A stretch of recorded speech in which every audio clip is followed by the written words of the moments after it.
Welcome back, everyone. It's episode 36 of the 0 to 6 figure portfolio series. I've been away for just over a week. I was in Dubai for token 2049, so I haven't been able to update you on the portfolio, and I haven't actually been able to trade or do anything too much myself. The portfolio is pretty much similar to where we were before. We did actually bounce in terms of the overall market, but I was away. I didn't get a chance to really rebalance anything or even add anything. We did actually have a few dips as well. So if we look at the Bitcoin chart, I think we did actually go all the way down to 59k a second time before going all the way back up to 67k, and now we're kind of back in the middle again. It's chop season. I've said this time and time again. We're still chopping away. I don't know if things are going to go back down. You know, a lot of people are talking about that 52k mark. Maybe we're not actually even going to go that low. Maybe we're going to front run that. Everyone's kind of expecting it before eventually, hopefully, going a lot higher. But I think for now, nothing is really too exciting right now. Things are kind of up and down, and I expect that to continue for a little while. If we look at the ETF data, we can see that yesterday we actually had 0 net inflows. This is pretty normal for ETFs. I think across the entirety of the states, a lot of the ETFs didn't have good inflows yesterday. So 0 is still okay as long as it's not negative. And I think when we get outflows, that's more of a concern. So a lot of people were concerned about, BlackRock's IBIT fund. 0 is still okay. I think even though this was the first time that we didn't get positive inflows since inception, really, I wouldn't really worry too much about it. So the thing is, GBTC, Grayscale are still selling. You can actually track this yourself on Arkham. I'll leave a link to it in the description below, but you can actually track and you can see every day or so they are sending clips of Bitcoin from 20 million, 30 million, 40 million, 50 million, 70 million even. So they're still selling. They still have a lot to sell. Maybe there will be some sort of equilibrium where they stop selling, and perhaps that will be good because the sell pressure will stop and hopefully then Bitcoin price can go up. But this has been going on for quite some time now, so I'm not expecting this to change anytime soon. But I think just to address a lot of the FUD, I'm not particularly worried about this. Even if ETF inflows are 0, that's still okay. And I think we still will see lots of buy pressure in the future.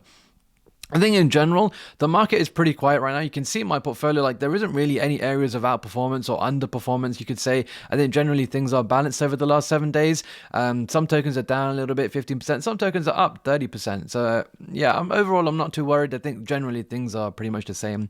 I don't really have too much to add to the portfolio either right now. I think we've got a good balance of layer 1s, DeFi, AI, infrastructure and middleware. We've got layer 2s. We've got some cool narratives coming up with intents as well. So we do have some exposure to pretty much everything right now.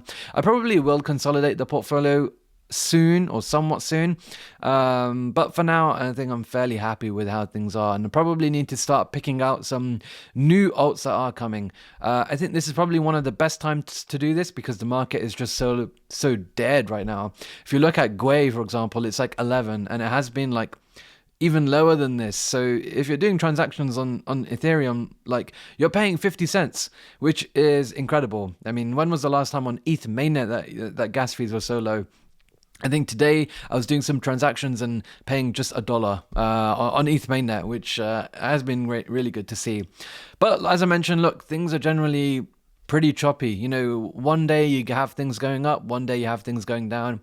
There isn't really anything that's really outperforming at the moment, but there are pockets and you can actually see them here. So you've got things like HBAR, which I'll be honest, I'm not too keen on, but generally has performed quite well over the last 7 days. You've got the memes like Pepe, which have been really running quite well.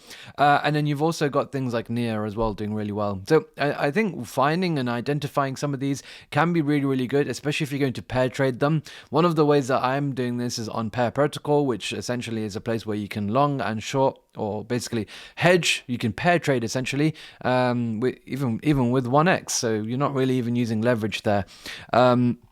So yeah, identifying some of them can be a nice way to really get an edge. You can see that some of the meme coins, Bonk and Floki, have done well as well as Pepe. So perhaps longing them and shorting ETH, for example, could have been a strategy. But I think in general, like I said, the market is not really that exciting. I'm going down and we're not really seeing much that's gone up over the last 24 hours or even the last 7 days, other than the meme coins. We're choppy. I think things are likely to still be choppy for a little while. You know what I'm doing at the moment? Nothing. I'm farming. I'm earning yield on all of these assets here. All of that cash flow is going to be very beneficial to me going forward. We've got plenty of airdrops coming as well. Lots coming probably in the next 1 or 2 weeks even. So I will definitely update you on those. But for now, I'm very happy with the portfolio. Nothing really for me to change or add. Let me know what you think in the description below. Let me know if there's any alts on your radar. Let me know if there's anything that you'd change from my portfolio. Smash the like button, subscribe to the channel. Just a quick little update. We'll be back with the next episode very, very soon.